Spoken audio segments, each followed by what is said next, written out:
Yine gece düşür sessiz, senin adın gelir dilime.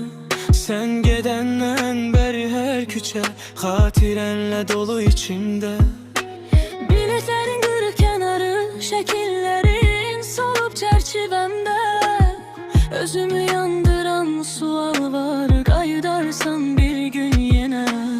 Ne kadar incitsen de beni, seni silmir yüreğim. Gözlerim aktarır her yeri, sanki geleceksen indi.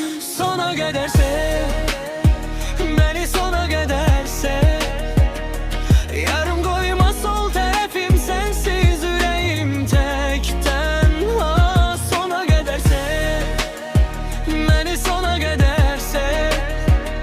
Bu yollar aparsa da uzağa, dön yine kal yanımda.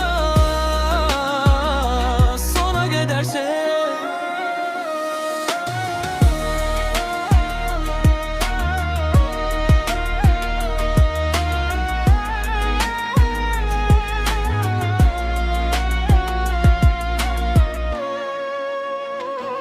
Dodağımda yarım qalan sözlər, zəngimə cavabsız xətlər. Deyirsən ki, zaman hər şeyi həll edər. Zaman keçir, yanır ürəklər. Dostlarım soruşur halımı, bülürəm, gizlədirəm ağrını. Sənə yazıb silirəm cümləni, qorxuram, pozaram qürurunu. Nə qədər incitsən də məni, səni silmir ürəyim. Gözlerim aktarır her yeri, sanki geleceksen indi. Sona kadar sev, beni sona kadar sev. Yarım koyma sol tarafım, sensiz yüreğim tekten. Ha, sona kadar sev, beni sona kadar sev. Bu yollar aparsa da uzağa, dön yine kal yanımda.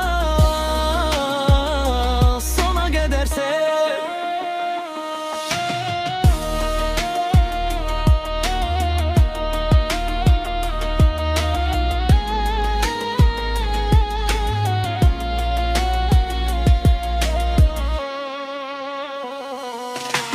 Gece gündüz adın dilimde, susmur yüreğim döyünür sende.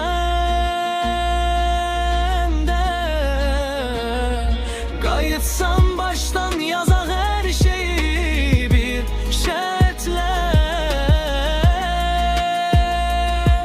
Bırakma elimi, sona kadar sev, beni sona kadar sev.